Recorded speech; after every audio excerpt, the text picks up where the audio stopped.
We've now got some voices coming in from outside. If I can turn to Adam to see what he's picked up. Thanks very much. So I've been monitoring Twitter, and also our viewers are able to put their questions to us on OneClimate.net. And there's actually been quite a little bit of discussion about Wales's decision to sign up to the 1010 campaign recently, the Welsh Assembly government, which the Westminster Parliament famously or infamously decided not to. So what kind of scope do you think? Is there a real possibility for smaller governments to actually take a real lead here due to the fact that they're kind of smaller? Well, we know we've been the first regional government to sign up to 1010, but I do think it's really important that people don't sign up to targets which they can't deliver.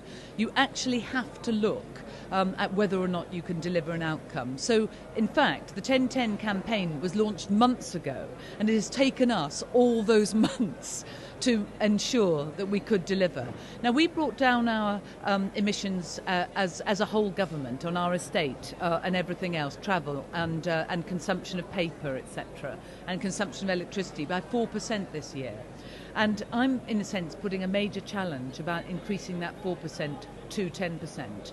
And we know that, as with many things around this agenda, that the one that is rising, the one that's the most difficult to tackle, is transport. Because we see travel emissions continuing to rise. And until such point as we're all in electric cars, and that electricity comes from good sources, then clearly this is a huge agenda for government. Which is why I think the way that we do our business, the way we do meetings, the way we engage with others, the ways in which we must involve more car sharing, the way in which we should make sure that wherever the Assembly government hosts meetings, they're on the end of a train, the way in which we should integrate public transport more, the way in which we should create more walking and cycling, are all tied up with this agenda.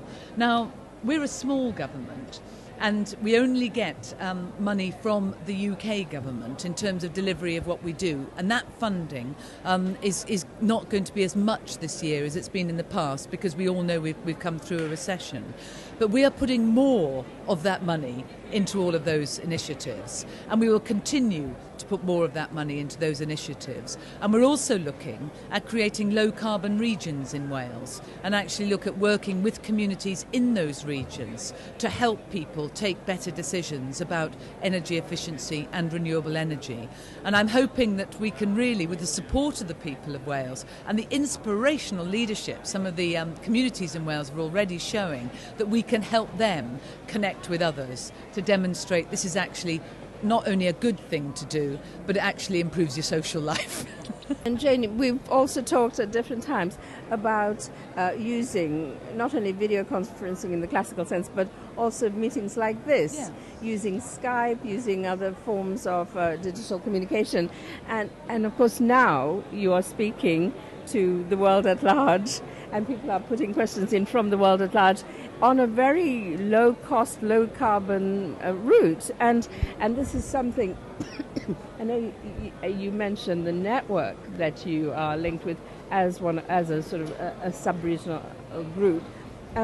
I wonder if you could say something about some of these other regions and whether you will be able to, I know you have a strong leadership voice in that group, pass these messages around those, and how your colleagues are also doing. Well, I'm very privileged to co-chair the Network for Regional Governments for Sustainable Development with Sao Paulo. And what's important, I think, about our network is that it's developed and developing regional governments working together across the world in terms of promoting sustainability.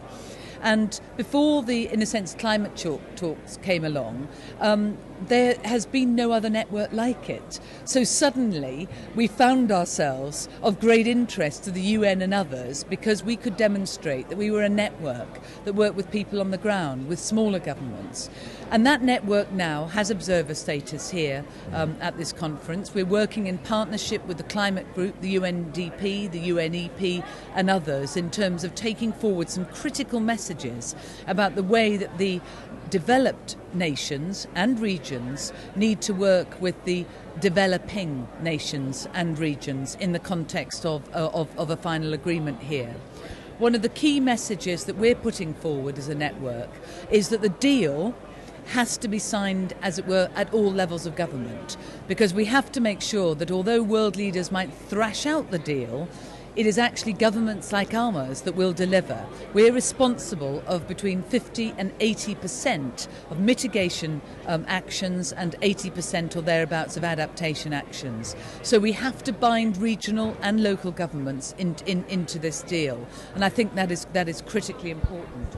But also, we must make sure that any expertise that is there in the developed countries should help with developing nations, and expertise in developing nations about managing flood risk on the ground, for example, or managing crops on the ground should also be used by the developed nations. And therefore I'm also delighted to say that we'll be launching a particular partnership between Wales and the Mbali region of Uganda as part of the UN's territorial approaches to climate change in a couple of days' time.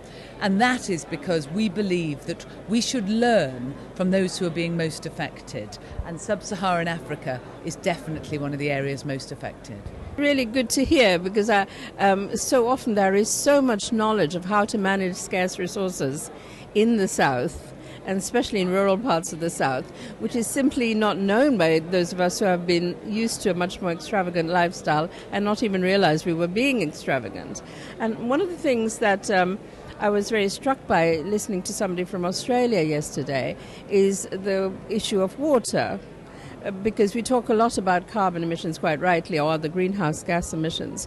But water is a tremendously important resource, and although Wales is famous for its rainfall, nonetheless, some of your colleagues, like South Australia, are suffering greatly. And I wondered if you could share some of their experiences, if you've been in touch with them recently.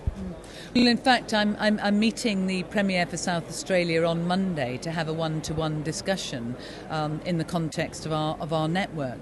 But I think that it's incredibly important that people do harness water.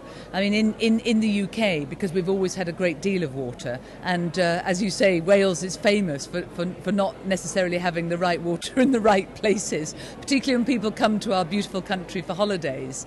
But we all need to look after water, and we've made changes, for example, to our planning system, to our buildings systems in Wales, to mean that people will be encouraged to use water better through building in the future. They won't be able to put water through the old sewer systems. They will be encouraged, for example, to use reduced flow taps, because we all need to be looking at ways to save water. And we very strongly encourage people to think about moving from just a water bill onto water meters as well. And some parts of the UK, over the next few years, will have to compulsorily go onto meters, because the southeast of the UK is also suffering water shortages.